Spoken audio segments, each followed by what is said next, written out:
کو مجید اللہ خان فرد پر اللہ صحت دے کہ اس شعر کو اس علی کے شعر کو اللہ طاقت دے اور ہماری سرپرستی میں قیام رکھے۔ آج یہ جلسہ میں سمجھ رہا ہوں کہ یہ جلسہ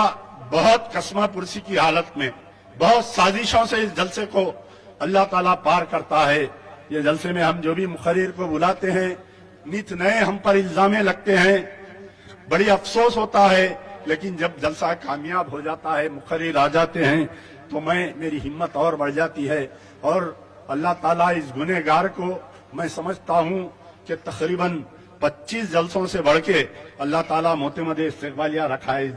اس گنہگار بندے کو۔ میں زیادہ کوئی تقریر نہیں کروں گا، بلکہ دل کی گہرائیوں سے تمام تحریک کے رفاع کار کی طرف سے میں مجاہد اہل سنت شیر ہندوستان جناب حضرت مولانا توقیر رضا خان صاحب کا میں تہ دل سے استقبال کرتا ہوں۔ حالانکہ اس سے پہلے بھی آئے تھے، اب پھر یہ دوسری مرتبہ ہمارے اسٹیج پر آئے ہیں۔ آپ کو بھی اللہ تعالیٰ صحت دے، بہت صحت خراب رہنے کی وجہ سے یہ سفر زیادہ نہیں کر رہے ہیں، لیکن اللہ تعالیٰ اس شعر کو، اس بریلی کے شعر کو، نبی کریم اس اعلیٰ حضرت کے نبیرے کو اللہ تعالیٰ صحت دے، تاکہ ہندوستان میں جب فاسسٹ تنظیمیں، جب RSS یہ سوچتی ہے کہ مسلمانوں کا کوئی نہیں ہے، لب کشائی اگر کرنے کی کوشش کرتی ہے تو ایک آواز آتی ہے بریلوی سے، وہ آواز ہوتی ہے مولانا توقیر رضا خان صاحب کی۔ ورنہ تو آج ہمارے میں تمام علماء مشائخین کو نہیں کہتا، لیکن کچھ علماء مشائخین تو آج ایسے ہیں، کوئی BJP کا ایجنٹ تو کوئی RSS کا ایجنٹ، کوئی سرمایہ داروں کا ایجنٹ۔ لیکن کل ہی جب میں گاڑی میں ذکر ہو رہا تھا کہ جب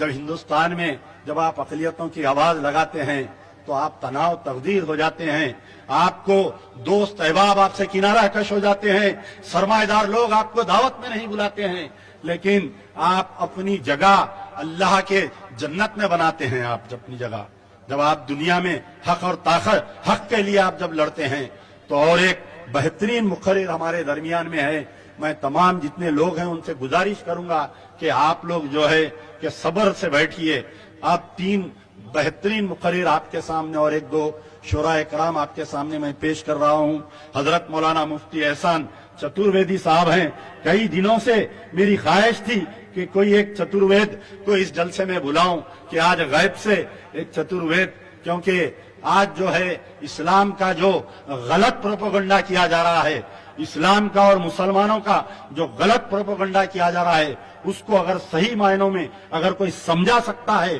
اغیار کے سامنے تو وہی سمجھا سکتا ہے، جو چتروید ہوتا ہے وہ وہی سمجھا سکتا ہے۔ تو میں اللہ تعالیٰ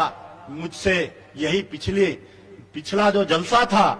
پچھلے جلسے میں میں ایک بہت بڑی بات بول گیا تھا، لیکن اللہ نے میری عزت رکھی۔ میں نے کہا تھا کہ اگر بڑے مودی کو ہرانا ہے تو تلنگانے سے چھوٹے مودی کو ہرا کر بتاؤ، تو اللہ نے میری زبان کی لاج رکھی۔ لوگ مذاق اڑائے کہ یہ سوچے کہ کیا KCR کو کوئی تلنگانے سے الیکشن ہرا سکتا کیا بول کر سوچ سکتے تھے۔ اس وقت کا جو 9 سال کا وزیر اعلیٰ تھا اس کو کوئی ہرا سکتے کیا بول کر سوچ رہے تھے، لیکن اللہ میری زبان کی لاج رکھا، اور نہ صرف چھوٹے مودی کو ہرایا گیا بلکہ بڑے مودی کو کمزور کر دیا گیا اللہ تعالیٰ۔ آج نت نئے سازشیں کی جا رہے ہیں، کہیں وقف بل امینڈمنٹ ایکٹ آپ کے سامنے